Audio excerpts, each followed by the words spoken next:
Halo guys, Ari di sini. Kali ini kita akan membahas tentang text classification dengan metode K-Nearest Neighbors. Nah, di sini kita juga menggunakan bahasa pemrograman Python yang dimana kita menggunakan software PyCharm di sini. Nah, lalu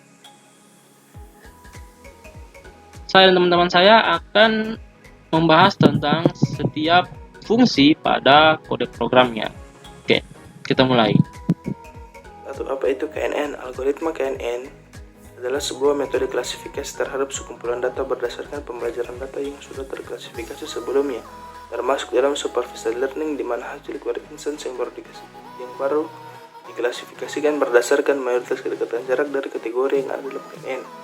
2. Tahapan langkah algoritma KNN. 1. Menentukan parameter. 2. Menghitung kuadrat jarak Euclidean objek terhadap data training yang diberikan. 3. Mengurutkan hasil nomor secara ascending berurutan dari nilai tertinggi dan terendah. 4. Mengumpulkan kategori Y. 3. Kelebihan dan kekurangan algoritma KNN. Kelebihan. 1. Sangat nonlinear. KNN merupakan salah satu algoritma model pembelajaran mesin yang bersifat non-parametrik. Secara singkat, definisi model non-parametrik adalah sebuah model yang tidak mengasumsikan apa-apa mengenai distribusi instance yang ada dalam dataset.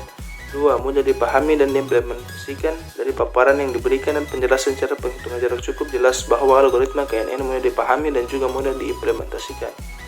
Kekurangan. 1. Tidak menangani nilai hilang atau missing value secara implisit. Jika terdapat nilai hilang pada suatu atau lebih variabel suatu instance, perhitungan jarak instance tersebut dengan instance lainnya menjadi tidak terdefinisi.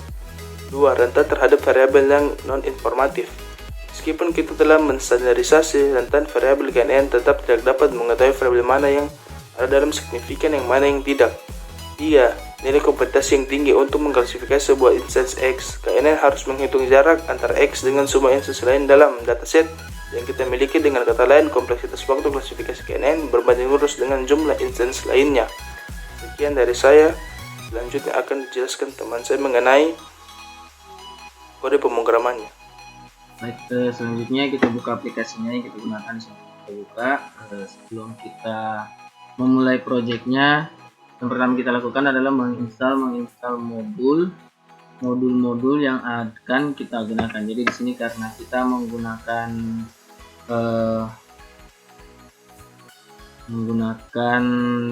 teori atau metode, kita menggunakan metode K-Nearest Neighbor atau disingkat KNN. Nah, jadi kita menggunakan dua fungsi atau dua metode di sini, di mana metode yang pertama kita adalah NumPy sama sklearn.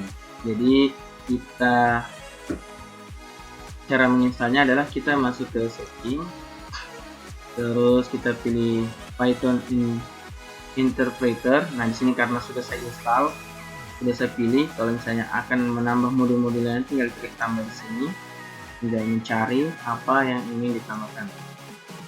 Misalnya sudah tertambah di sini, dia akan terinstall secara otomatis. Jika masih meragukan, langsung klik aja terminal, langsung ketikkan saja di sini pip install numpy. Nah, begitu juga dengan kalau misalnya mau install installernya itu sklearn. Langsung pip install sklearn. Nah, selanjutnya kita langsung saja mengimport fungsi yang akan kita gunakan. Jadi yang pertama kita adalah mengimport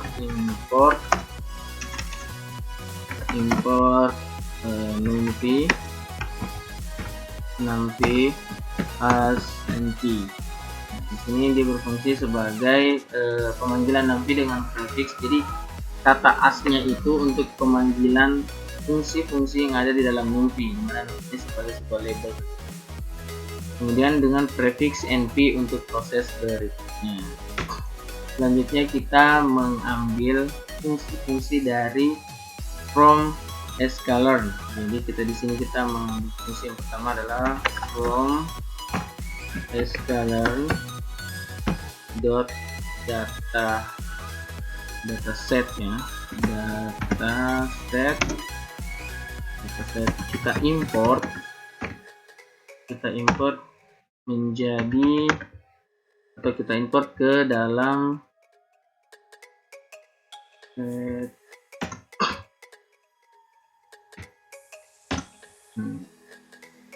fetch 20 new groups. Nah, di sini dia berfungsi sebagai untuk mengarahkan dataset ini sebagai penyimpanan data sementara, kemudian kita import ke dalam fetch 20 news group, yang dimana di sini 20 new group adalah menjadi kumpulan data populer untuk eksperimen dalam aplikasi pembelajaran mesin seperti klarifikasi teks dan pengelompokan teks. Nah, jadi dia akan mengelompokkan teks-teks yang akan diinputkan nanti, dan itu dikelompokkan di dalam fungsi fetch 20 new group. Nah, kemudian kita memanggil fungsi selanjutnya, yaitu fungsi dari scalar-nya, berarti kita panggil from scalar dot feature extraction, kemudian dot text, kemudian kita import ke dalam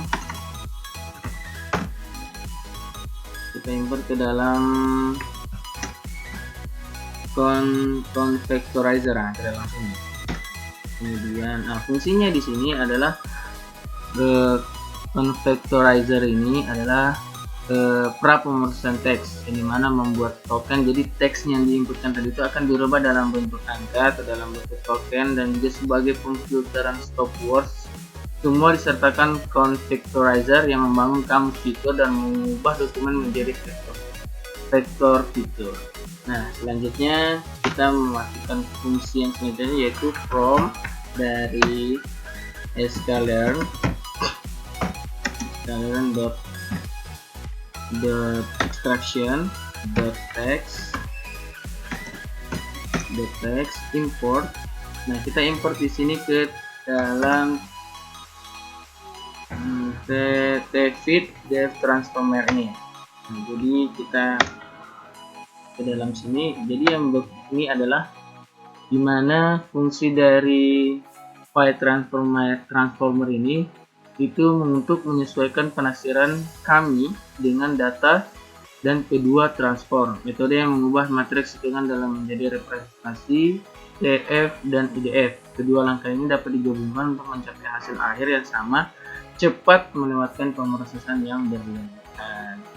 Nah, selanjutnya kita memanggil fungsi yang selanjutnya, yaitu from scalar dot neighbor. Neighbor ini adalah metode yang kita gunakan. Neighbor, kemudian kita import ke dalam n neighbor classifier. Nah, di sini berfungsi untuk melakukan perhitungan metode klarifikasi neighbor. Jadi fungsinya tadi kita menggunakan metode ini, dan fungsinya itu berada di dalam scalar. Nah, selanjutnya yang terakhir kita pemanggilan from scalar dot scalean. Oke, scalar kita memanggil di sini pipeline import ke pipeline. Nah, dimana fungsi di sini, fungsi dari pipeline ini adalah untuk membuat vectorizer yang tadi itu, yang dari vectorizer ini, kemudian transformer ini, kemudian neighbor classification ini digabungkan ke dalam kelas-kelas yang hingga dia menjadi pengklarifikasian menjemuk, di mana hasilnya dari transfer dari impornya tadi dia sudah merubah tadi, dari teks tadi dia merubah ke dalam convectorizer, dan kemudian dari teksnya tadi dirubah menjadi transformer, kemudian dikelompokkan ke dalam neighbor classification, itu digabungkan ke dalam pipeline sehingga lebih mudah untuk dikelola. Nah, untuk kelanjutan, di sini masih ada beberapa error karena di sini sudah ada perintah untuk pemanggilan Jadi seharusnya dia sudah membuat beberapa perintah di sini kemudian melakukan pemanggilan. Nah, di sini masih ada error karena dia sudah melakukan pemanggilan di fungsi di sini, cuman untuk melakukan fungsinya belum ada. Dan itu akan dilanjutkan oleh teman saya, dan itu akan saya berikan kepada teman saya yang selanjutnya untuk menambahkan algoritmanya atau pengujian secara live dan secara langsung untuk melanjutkan pemrograman ini. Terima kasih. Di sini saya akan menjelaskan beberapa codingan dari kategoris hingga ke terakhir yaitu target names. Oke, kita langsung saja. Pada kategoris itu kita definisikan kelas-kelas atau kategori-kategori yang ingin kita pakai dari dataset. Kemudian pada trend data itu hingga ke trend data target itu adalah dataset dari sekalian telah menyediakan dataset untuk training dan testing yang bisa dipakai secara terpisah. Kemudian pada for in trend garis bawah data .target 10 print train data target names T itu kita melihat apa kategori dari 10 baris data pertama kita. Nah, selanjutnya saya akan menjelaskan tentang kode program yang ada di sini. Oke, di bagian pertama ini count underline fact sama dengan count factorizer dalam bentuk kurung. Nah, di mana deklarasi dictionary untuk fitur yang akan digunakan. Lalu mengubah dokumen menjadi vektor fitur, di mana mengonversi dokumen teks menjadi hitungan token, yaitu sebagai count factorizernya itu dalam bentuk kurung. Nah, jadi tokenisasi dan pemfilteran stop words semuanya di dalam count factorizer tersebut yang dalam sini. Nah, count factorizer ini mendukung jumlah kata dari n-gram atau karakter berurutan. Lalu selanjutnya kode program yang ada di baris ini. Nah, kode program yang di baris ini yaitu mengubah matriks hitungan menjadi representasi TF IDF yang dinormalisasi transformator TF IDF. Nah, TF yaitu term frekuensi, merupakan fitur yang dapat membagi jumlah kemunculan setiap kata dalam dokumen dengan jumlah total kata dalam dokumen. Nah, perbaikan lain di term frekuensi ini ialah menurunkan bobot untuk kata-kata yang muncul di banyak dokumen dalam korpus. Oleh karena itu, kurang informatif daripada yang hanya muncul di sebagian kecil dari korpus. Nah, korpus ini merupakan kumpulan teks yang menangkap penggunaan bahasa dalam bentuk tertulis atau lisan. Pada kasus ini, penggunaan bahasa dari sumber. Nah, lalu penurunan skala itulah yang disebut dengan TF-IDF. TF-IDF. Nah, TF-IDF ini yaitu term frequency times inverse document frequency. Lalu selanjutnya di kode yang ini, KNN kan neighbors classifier dalam kurung n underline neighbor sama dengan 7, yaitu mengaktifkan fungsi klasifikasi k-nearest neighbors-nya. Nah, lalu dengan jumlah neighbors yaitu 7 ini sebagai default untuk k neighbors queries-nya. Nah, untuk versi yang ini, train underline data.target ini akan memiliki nomor yang ditetapkan untuk setiap kategori dalam data yang di-train. Oke, selanjutnya akan dijelaskan oleh teman saya, Richard. Dengan classifier yang telah di-training, kita bisa mulai melakukan prediksi untuk data. Sebagai contoh, kita akan melakukan prediksi kategori pada contoh data berikut. Untuk memudahkan penjelasan, coding saya pindahkan ke Google Colab yang memiliki fitur seperti Jupyter Notebook. Data yang ingin kita prediksi ini, kita simpan dalam variabel docs_new ini. Kemudian, seperti pada training, data ini perlu kita ubah bentuknya menjadi vektor berisi nilai TF-IDF. Untuk itu, kita bisa menggunakan cara yang sama dengan yang kita lakukan pada saat training. Hanya saja di sini, kita akan menggunakan method transform daripada fit transform, karena tidak perlu lagi melakukan fit. Dengan data yang telah ditransformasi, kita bisa memanggil metode predict pada classifier kita untuk melakukan prediksi dengan data yang kita ingin prediksi sebagai parameternya. Hasil dari metode ini akan kita simpan di dalam variabel predicted. Hasil dari metode predict ini merupakan array berisi indeks dari kategori yang kita inginkan dalam array kategori sebelumnya. Untuk bisa melihat hasil prediksi kita dengan lebih jelas, kita bisa menggunakan potongan coding berikut untuk menampilkan data yang diprediksi beserta hasil kategori prediksinya.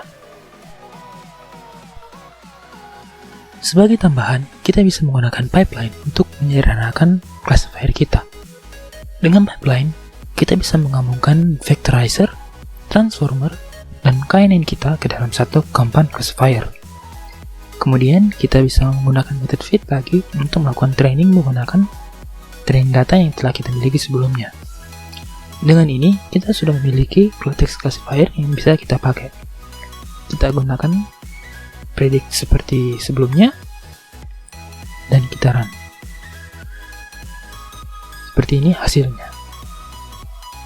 Kita juga bisa mengukur akurasi dari compound classifier kita.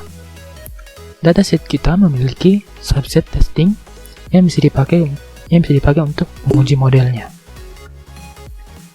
Dengan memanggil metode predict lagi, kita bisa menggunakan rumus berikut untuk mengukur akurasi dari model kita. Dengan demikian, model kita memiliki akurasi 82,6%. Oke, sekian video dari kami. Kurang lebihnya kami mohon maaf. Terima kasih.